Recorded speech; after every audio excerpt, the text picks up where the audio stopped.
write le vector vitesse in the Cartesian coordinate system, in the not coordinate system, in the cylindrical coordinate system. The same. We also did the same for the vector acceleration in the Cartesian coordinate system and in the what? The Cartesian and the cylindrical coordinate system. Now we also talked about the polar coordinate system. And then the last time we had the session, something went wrong. We had a poor connection and all that. So I told you that here, if you look at the cylindrical coordinate system, that we talked about here, the base here is rho, phi, ez. Now, if you eliminate the z-axis, if you get rid of the z-axis, if you say z is equal to 0, if we take z is equal to 0, then what we're going to have is that we're not going to be in a 3D space. We'll now be in a 2D space. Okay, we'll no longer be in a 3D space. We're going to be in a 2D space. Not a 3D space, but a what? A 2D space. So meaning we can now have the polar coordinate system. So if z is equal to 0, we're going to have this polar coordinate system. Okay? And then I told you that you're supposed to remember these vectors. Rho, phi, and then ez. So rho is equal to cosine phi ex plus sine phi ey. Then phi is equal to minus sine phi ex, and then plus cosine phi ey. Okay? And then the rho divided by the phi is equal to phi, and then we have this. So this is what we have. Okay? So remember these things. So those of you that have exams, please make sure that you remember these things. Even if you cannot derive them, just know these things. Just know that, okay, rho has this expression, phi has this expression, then ez has this expression. And then also remember, because you'll be differentiating, you'll be dealing with derivatives, le dérivé temporel. We'll be talking about those things. So we'll be talking about le dérivé temporel. So meaning, this part, you have to remember that the derivative of rho with respect to this angle that we have phi here is going to be phi. Same thing, the derivative of phi with respect to phi is going to be rho. You can test if you want to, you can try to differentiate here. Or just for now, you can know these things. But then you can try to differentiate the rho with respect to phi. You see that you get the expression that I have here for phi. So try. You can try to differentiate. But it is important that even as you are solving these exercises, you remember these expressions. Le déplacement élémentaire. What we talked about when we were talking about the vector product. We said phi vectoriel, rho vectoriel phi is going to give us this vector ez that we have here. Same, phi vectoriel ez is going to give us phi. Remember these things. So in general, if you follow it in this direction, if you write rho, and then you write phi, and then you write ez, if you're taking the vector product in this direction, if I say rho vectoriel phi, if I take the vector product between these two in this direction, so meaning I start with rho vectoriel phi. If I take the vector product, I'm going to get the ez that I have here. If I do phi ez, I'm going to get rho, the positive version of rho. But if I go in this direction, then I have to put a negative. So remember what we said about this. And then here, this expression, you just have to know how to calculate the velocity. I mean, if you have, just know these formulas. If you have v, if you have the velocity, if you differentiate the velocity in a reference frame, you get the acceleration. And then when differentiating, just remember the product rule, because in the Cartesian cylindrical coordinate system, we said that the vectors rho, phi, and ez are not constant. In the Cartesian coordinate system, the unit direction of vectors are constant. So even if you're differentiating, even if you apply the product rule, the derivative of the unit vector is going to give you 0. Here you have to pay particular attention. You have to remember what we said here. You have to remember what we said here. Here where I wrote the derivatives. You have to remember what is here when you are differentiating. So you have to pay particular attention. Now after that, we talked about le mouvement séculaire. Now the first thing, before you even calculate velocity, you calculate acceleration, the first thing you're supposed to know is, what is the position of this point? How do I keep track of the position of this particular point? Now here we're talking about le mouvement séculaire. It is a specific type of movement. Le mouvement séculaire. It's a specific type of movement.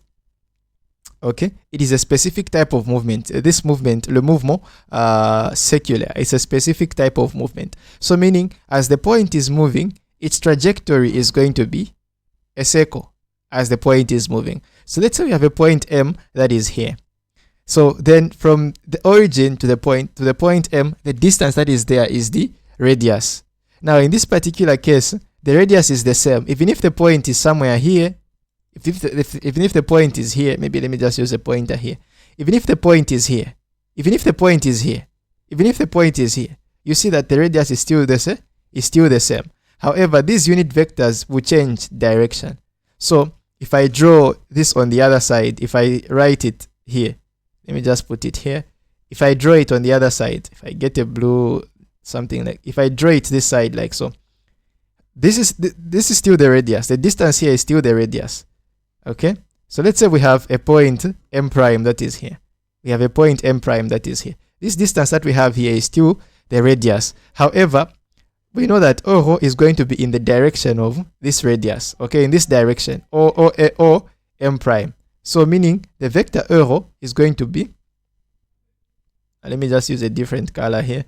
It means the vector O in this particular case will be following this direction that we have here. Okay, and then like so. So this is what we're going to have.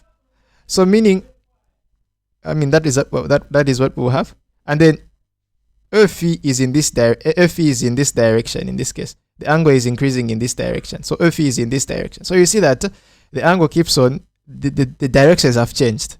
Okay, the directions have changed for this point M prime that is there. The directions of what have changed. So that is what is going to happen. So if you take a point M that we have here, its position is going to be, we just have to travel this distance from O to M. What value is there? It's R. Now this OM is a vector. It has a magnitude and then it has a direction. So what is its direction? Its direction is going to be indicated by the unit vector that is in the direction of this vector. So the vector is from O to M. That's the direction we are moving. So what vector is in this direction? So we can see if you keep moving here, you'll find this euro that I've written here. So this position here is OM is equal to R euro. So since you have this position that you have here, the first thing that you're supposed to understand is this radius constant or is this radius changing? Is this vector euro changing or is it constant? Now the radius in this particular case is constant. The particle is moving, its trajectory is a circle. And then you can see that wherever the point is on the circumference of this circle, the radius will still be will still have the same value. So the R is constant. The R is constant. However, this euro is not constant. So without even remembering these formulas, if I tell you to find the velocity of this particle OM, how are you going to do it? C'est très facile. All you have to do is to apply the product rule that we have. So if you want to calculate the velocity of this point M, let's say you want to calculate the velocity of this point M. Okay? You want to calculate the velocity of this point M in the reference frame R. What do you do? Oh, we know that velocity by definition, you just apply the definition. It's a derivative. It's a derivative of this point. It's a derivative of the vector position with respect to time. So this is what you have. So meaning, what I'm going to do is I'm going to get what is the expression in this particular case of the vector position. It is R euro or ER. If you want, you can call it ER. Okay, because what I did is I just removed the z-axis here from the cylindrical coordinate systems. From the cylindrical coordinate system, I removed the z-axis and just wrote everything, the way it has been presented. But what you can do is that you can put an ER if you want. So let's do that. But it's still the same vector. It's still the same vector. So if you want, you can put ER here or just leave it as euro. Oh no, I'm here. I have to get rid of this vector that is on R here because R is not a vector. It's just the magnitude, like so. Now let's differentiate this. So to be able to differentiate this, what I'm going to apply is the product rule. So it's très important. You have to remember the product rule. Always remember the product rule. So here it means that I'll differentiate the first vector, then I'll leave the second one alone. That's what I would do. So the derivative is going to be R, the derivative of this vector R, and then ER, and then plus. Since I started with the first vector, I will now leave the first vector alone and then differentiate the second vector with respect to with respect to time, ER, like so. Bien. So this is going to be equal to, look, R here is constant. So its derivative with respect to time is going to be 0. It does not change with respect to time. So its derivative is 0. So here you have the only expression that will give us a value is this one. R is equal to the derivative of ER, the derivative of ER, and then with respect to what? With respect to t, like so. But here you have to be very careful here. Let's look at the expression for ER. ER is written as cosine theta EX. Ça c'est le lien. Yes, Natasha. EX plus. Yes. It's Mike. A little bit confused here. Where? Why is it that you have equated the in the product of RUR? The first part here is equal to 0. Like how did it? What part is equal to 0? What part is equal to 0? This first part. Yeah, okay. This first part is equal to 0 because look, here we're taking the derivative with respect to time of this quantity R that we have here. R is a scalar that is constant. It's a scalar. It's a magnitude that is constant. So the derivative of a quantity that is constant is equal to 0. That is why the first component is going to disappear. You understand? C'est bon? Oh yes, I understand. Yes. Okay. So that means it's only when it's moving that it will be considered. Yes. Only when it is changing with respect to time that we're going to have a quantity that is different from 0. Bien. So let's look at now. This one is a bit tricky here. Let's look at the expression for ER. Let me write ER. So ER is written as, if you remember what I wrote on that page, it is cosine phi EX, like so, and then plus sine phi EY. So this is the expression for ER. But if you look at what we have here, you can see that the way the expression is defined, you can see clearly here that actually this expression, the way it's defined, it does not depend on t. T is not one of the parameters. The only parameter on which ER depends is theta. So what am I going to do now? Things have gotten a bit complicated. So you can see here, it does not depend on t. You cannot see any t in here. You cannot see any parameter for time here. So actually the result is simple, even though the problem seems complicated. So what you're going to do is, we're going to use, on what variable does ER depend? Okay, it depends on theta, right? Okay, I'm going to exploit this particular property. So I'm going to say it is going to be the derivative, but I'll differentiate first of all with respect to phi, and then I'll differentiate this, it will be the derivative, first of all with respect to phi, like so. I'll differentiate with respect to if I do this, and then here if I say d phi, and then divided by dt, like so. So I've not changed anything. I've not changed anything, like so. So I'll first of all differentiate ER. Wait, let me do this. Let me just get rid of this. So the first thing that you're going to do is that you're going to make use of this property. You're going to make use of this variable on which ER depends. So meaning you're going to say it is d with respect to time, with respect to phi first of all, of the vector ER, like so. Okay, it is with respect to phi, this vector ER, and then multiplied by d phi with respect to time. I've not changed anything by doing this, because here you can sort of like simply, this and this can go, so that you get back what you previously had.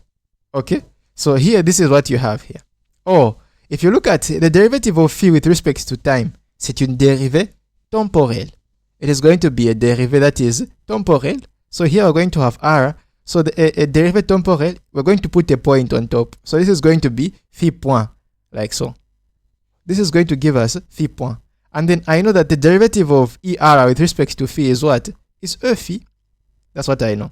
I know that the derivative is E phi with respect to what? With respect to r. And so this has to be le vector of vitesse. This is the expression for the vector of vitesse.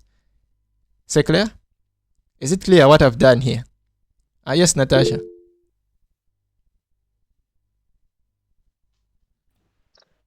Just to take it back, I'm a bit confused because here when you're looking at the derivative Mm. AR, Mm-hmm. why did you write like derivative? Where I R wrote it. and R. I don't know why it seems like the whole expression plus R then derivative AR. I got confused how you wrote it like this. Why I wrote. I cannot get what you're saying. Why I wrote what? You wrote E. Mm-hmm. What's this E inside? In brackets, huh? That's R. It's T. It's R. This one? It's R. R. Yes. This is R. The one that's in brackets. Yeah. Then ER plus R again. Yeah.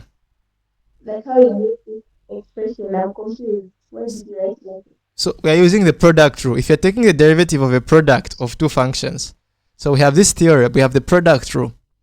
There's what is known as the product rule of differentiation.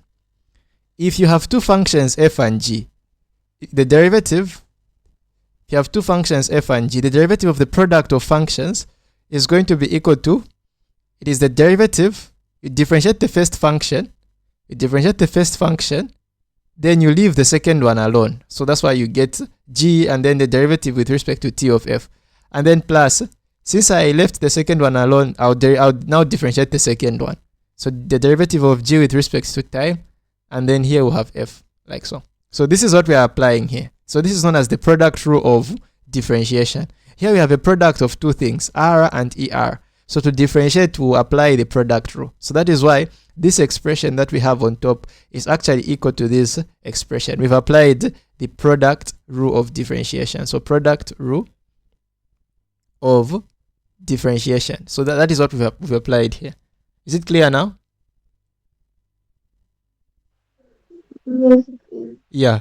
So pay attention here. Whenever you're differentiating ER with respect to time or phi with respect to time, you have to always, it is a must that you pass through this step that we have here, because ER and E theta depend on phi and not on t. So here you have to pay particular attention here. You have to always, this is a must, you must know this one. So this is, you must remember this particular transformation that we've done here.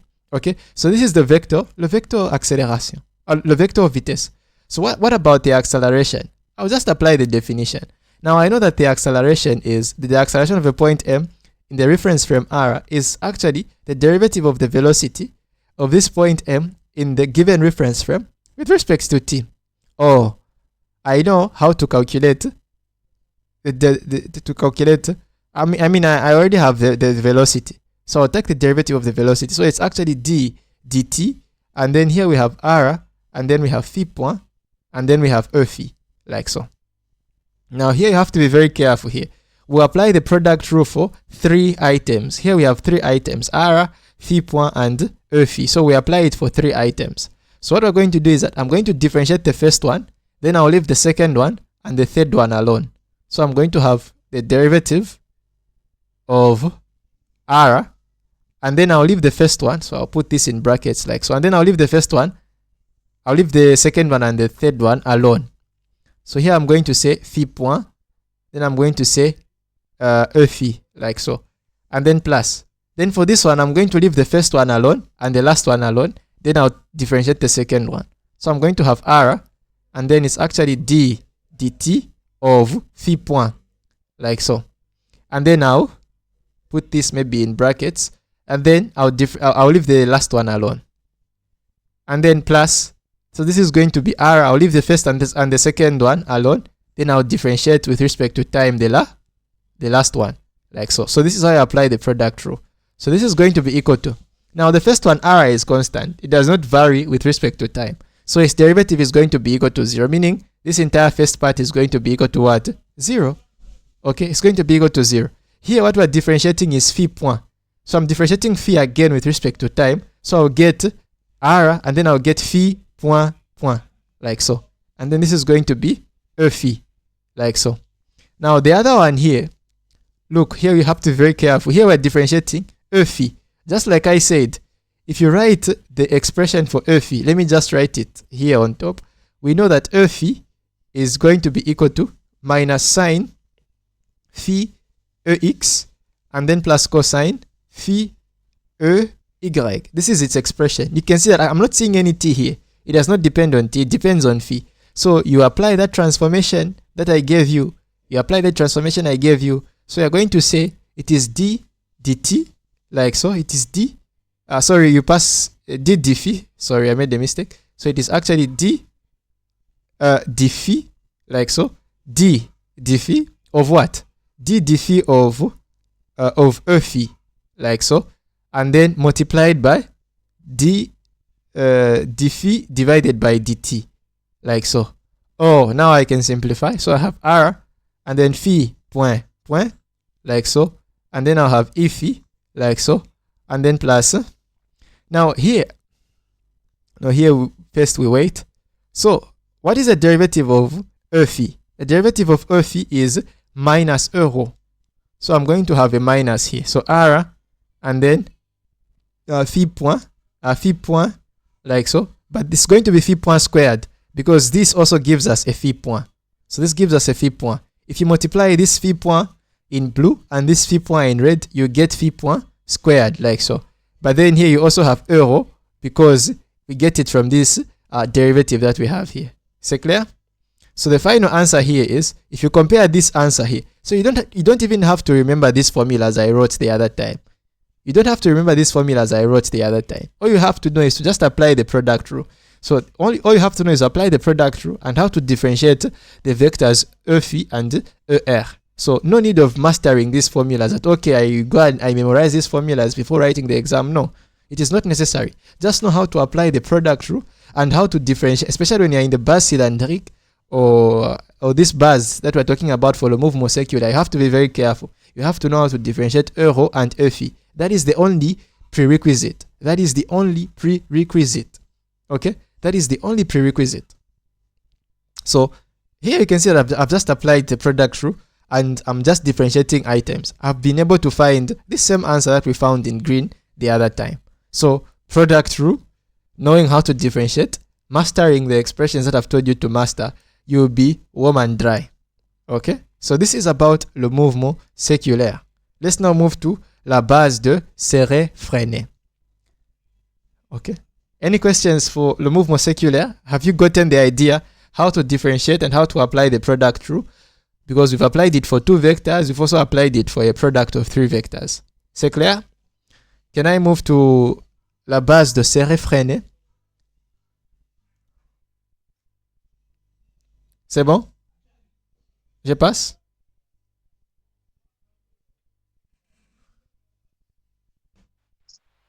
Yes, Natasha.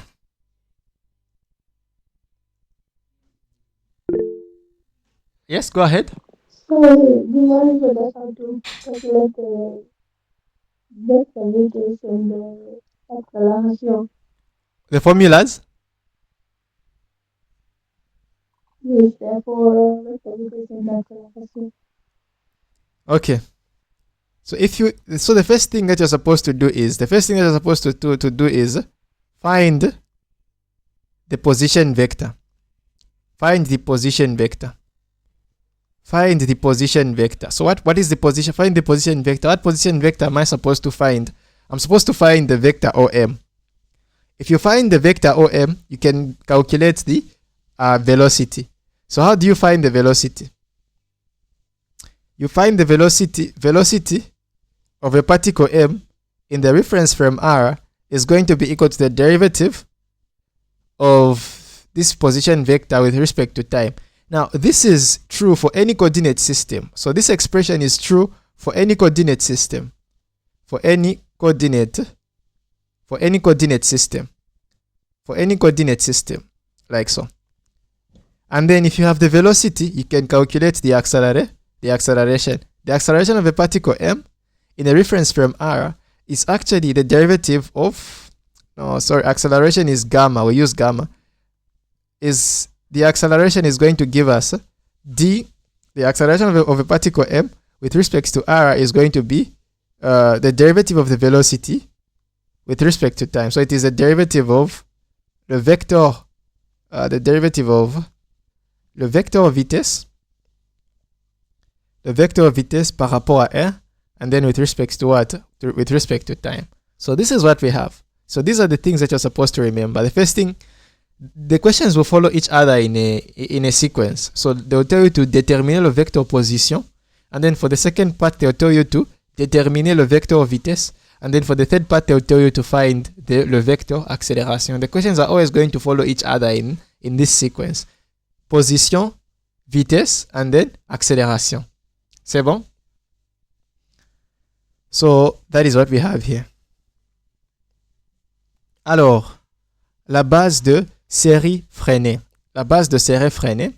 So last time we talked about this. So let me just take my time to explain this, to explain what is written here. So first of all, la base de série freinée. Remember, for the Cartesian coordinate system, what do we have? We have EX, EY, EZ. That is what we have for the Cartesian coordinate system. We have EX, EY, EZ. This is how I want you to remember things. EX, EY, EZ for la base cylindrique. For la base, the Cartesian coordinate system. What?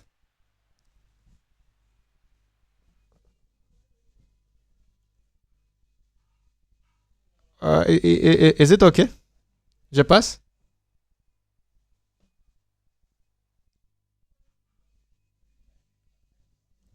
So maybe to explain a little bit better, let me also get rid of the diagram.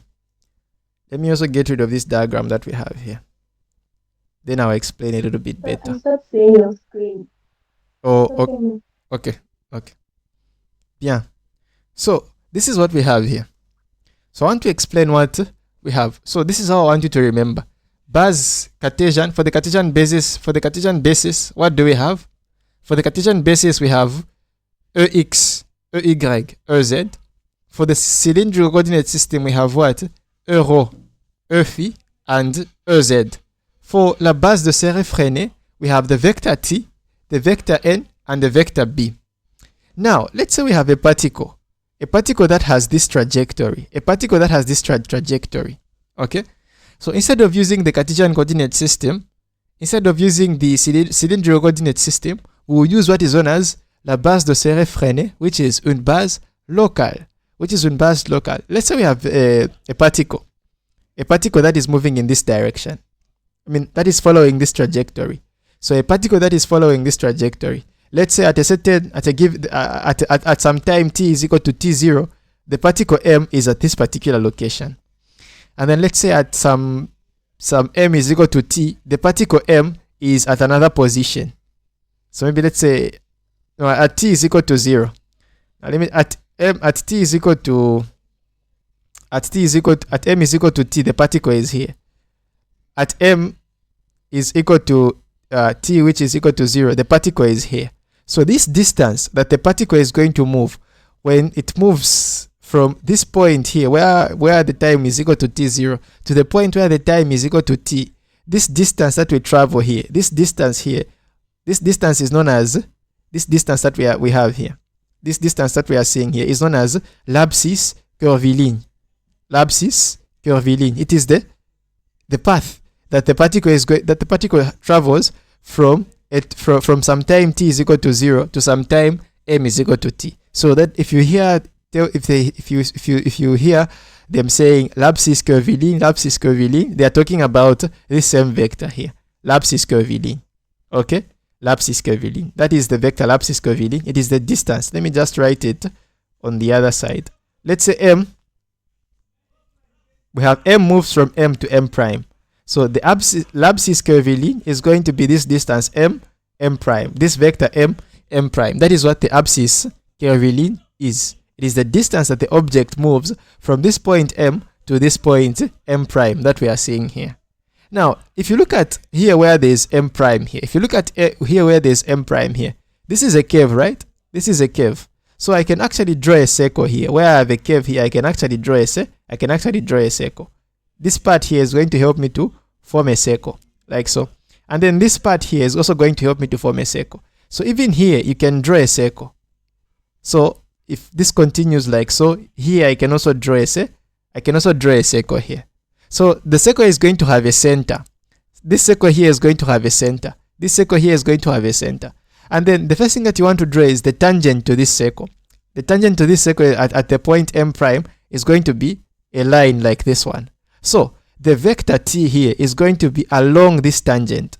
The vector t is going to be along this tangent. The vector t is a unit vector that is along this tangent. That's what the vector t is. If you draw, this is the center that we have here. If you draw from this point M, that I have here, you draw a vector that is perpendicular to t, but towards the origin, like so. Here, these two vectors have to be perpendicular. This vector that you draw here is actually known as the normal vector. Same thing here. Here, I have a point here. Let's say this is M prime, like so. Same thing. If I draw a tangent, it will be like this. And then if I draw a line perpendicular to this tangent, but then going towards the center, so this is like my vector t, and then this is my vector n, like so. Same thing here. From here to here, from here, first of all, I draw the tangent, like so. So this is the vector t. So you can see that the direction is changing. Okay, so my connection is bad, like so.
Right, so I just had a connection problem. Are you able to see the screen now?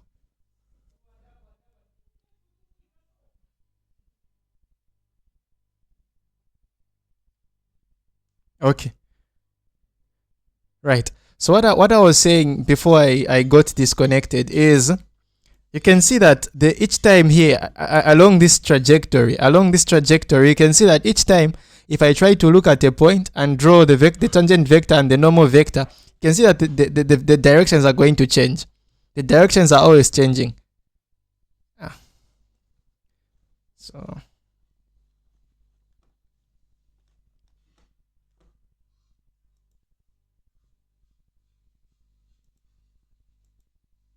So if I'm back again.